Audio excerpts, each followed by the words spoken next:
Hello friends, मेरा नाम है विशाल और आज हम कॉन्टिजेंट कॉन्ट्रैक्ट के बारे में आसान शब्दों में सीखने का ट्राई करेंगे। Contingent contract Indian contract act 1872 के चैप्टर 3 में दिया गया है।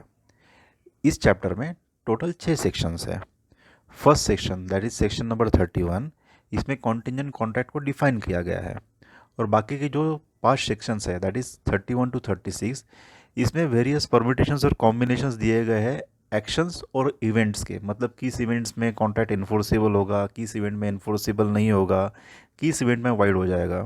अब ये इसमें इवेंट्स और एक्शंस और ये इन्फोर्सेबल क्या है क्या नहीं है, ये हम नेक्स्ट स्लाइड में सीखेंगे। सेक्शन 31 में कॉन्टिजेंट कॉन्ट्रैक्ट को डिफाइन किया गया है। So contingent contract is a contract to do or not to do something if some collateral event does or does not happen. तो इसमें आप देखेंगे दो मेन कंपोनेंट है। The first is to do or not to do something, मतलब कि कार्य या फिर कृति। If some event does or does not happen, event मतलब घटना, इसका मतलब कि मेरा कार्य डिपेंड होगा किसी घटना पे। कौन सी घटना? It's a collateral event. Collateral event कैसी होगी? That will be uncertain future event. Uncertain मतलब अनिश्चित, फ्यूचर मतलब भावी, इवेंट मतलब घटना।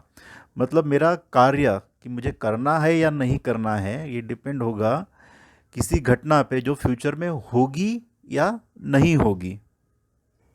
हम एक सिंपल एग्जांपल लेते हैं। ए contracts to pay B ₹10,000 if बीज हाउस इज बर्न।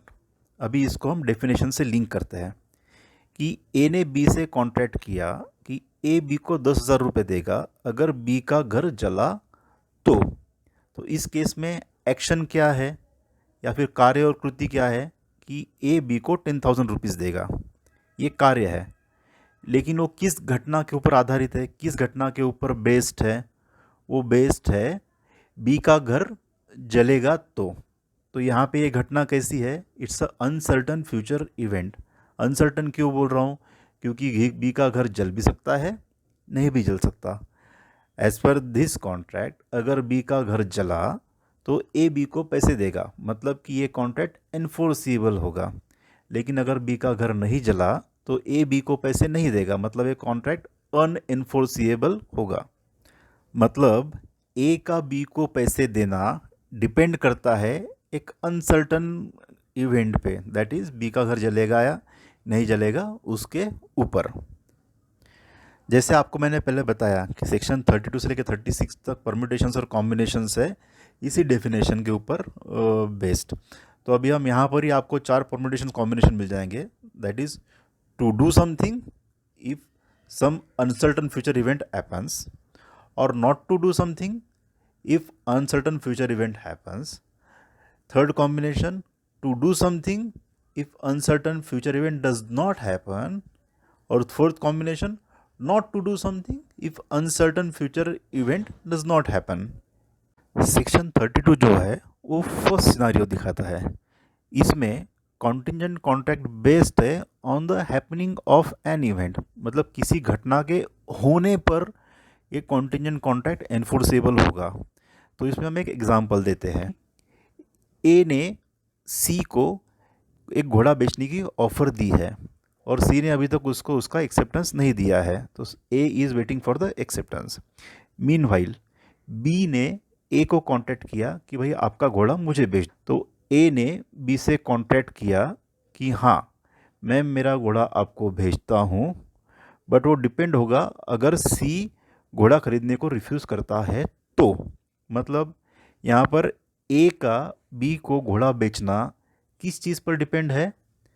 ये डिपेंड है सी के रिफ्यूज़ल के ऊपर। अभी यहाँ पर अगर सी रिफ्यूज़ नहीं करता है तो ए और बी का कॉन्ट्रैक्ट अनएनफोर्सेबल होगा, वो एनफोर्स नहीं हो सकता।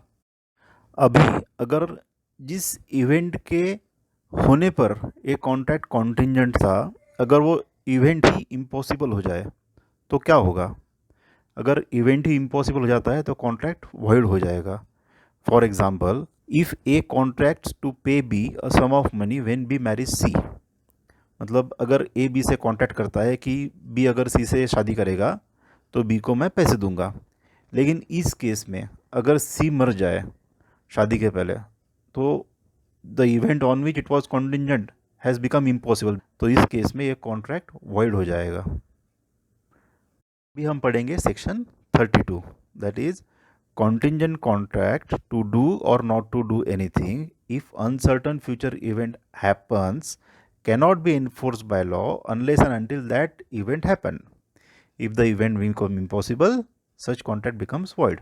मतलब वो contingent contract जो contingent था किसी घटना के होने पर तभी enforce कर पाएंगे अगर वो घटना होगी, अगर वो घटना नहीं होगी तो वो कॉन्ट्रैक्ट अनइन्फोर्सिबल हो जाएगा, और अगर वो घटना इम्पॉसिबल हो जाएगी तो वो कॉन्ट्रैक्ट वॉइड हो जाएगा।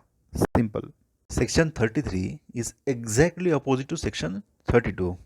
सेक्शन 32 में कॉन्ट्रैक्ट कॉन्टिंजेंट था किसी घटना के होने पर, और सेक्शन 33 में कॉन्ट्रैक्ट कॉन्टिंजेंट है किसी घटना के ना होने पर। तो पढ़ते हैं section 33। Contingent contracts to do or not to do anything if an uncertain future event does not happen can be enforced when the happening of that event become impossible and not before। मतलब अगर कि कोई contract contingent है किसी घटना के ना होने पर, तब वो कॉन्ट्रैक्ट एनफोर्सेबल होगा जब वो घटना इम्पॉसिबल हो जाएगी। मतलब अगर वो घटना हो जाए या फिर वो घटना पॉसिबल हो तो वो कॉन्ट्रैक्ट अनइन्फोर्सिबल ही रहेगा। Let's take an example. A agrees to pay B a sum of money if the ship doesn't return.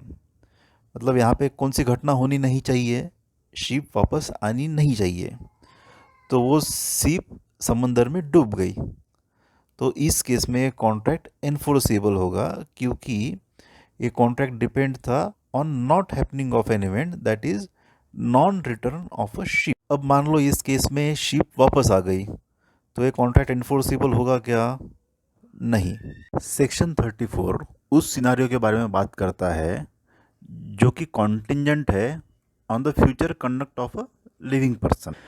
तो इस केस में अगर वो लिविंग पर्सन कोई ऐसी एक्ट कर देता है जिसके वजह से वो इवेंट इम्पॉसिबल हो जाता है तो वो कॉन्ट्रैक्ट वॉइड हो जाएगा। For example, A agrees to pay B a sum of money if B marries C. C marries D. The marriage of B to C must now be considered as impossible and hence the contract becomes void as of now. हुआ मतलब ये contract किस पे depend था? ये contract depend था C के conduct के ऊपर, and now C's conduct has made the event itself impossible. That's why the contract has become void. Section 35 जो है वो पहले बोली हुई बातों को ही रिपीट करता है, बस यहाँ पर एडिशनल उन्होंने टाइम फैक्टर को ऐड किया है। तो यहाँ पर उन्होंने दो सिचुएशन दी है कि contract is contingent on happening of a specified event in a fix time. अगर वो इवेंट जो है वो स्पेसिफाइड टाइम में नहीं होता है या फिर वो इम्पॉसिबल हो जाता है तो कॉन्ट्रैक्ट ऑब्वियसली वॉइड हो जाएगा। और सेकंड सिचुएशन उन्होंने ये दिया है कि contract is contingent on specified event not happening with in a specified time. तो इस केस में कॉन्ट्रैक्ट तभी एनफोर्सेबल होगा अगर वो इवेंट उस स्पेसिफाइड समय में ना हो या फिर ये सर्टन हो जाए कि अभी वो इवेंट होने वाला नहीं है। सेक्शन 36 जो है वो एकदम बच्चों वाला है, जिसमें वो बोलता है the agreement is contingent upon impossible event is void. For example, A B से एग्रीमेंट करता है कि वो बी को 1000 रुपये देगा अगर बी उसकी बेटी सी उससे शादी करेगा, लेकिन जब एग्रीमेंट होता है उस समय सी डेड है, मरी हुई है, तो the event itself is impossible, इसलिए ए और बी में का एग्रीमेंट जो है वो वॉइड है। सेम एग्जांपल हमने सेक्शन 32 में देखा था और सिमिलर एग्जांपल हमने सेक्शन 34 में देखा था। इसका मतलब हम एक ही एग्जांपल मल्टीपल सेक्शंस में अप्लाई कर सकते हैं क्योंकि ये सारे सेक्शंस मल्टीपल सिनारियोज है सेम कंसेप्ट के। आई होप मेरे इस वीडियो से आपको कॉन्टिंजेंट कॉन्ट्रैक्ट समझने में थोड़ी आसानी हुई होगी।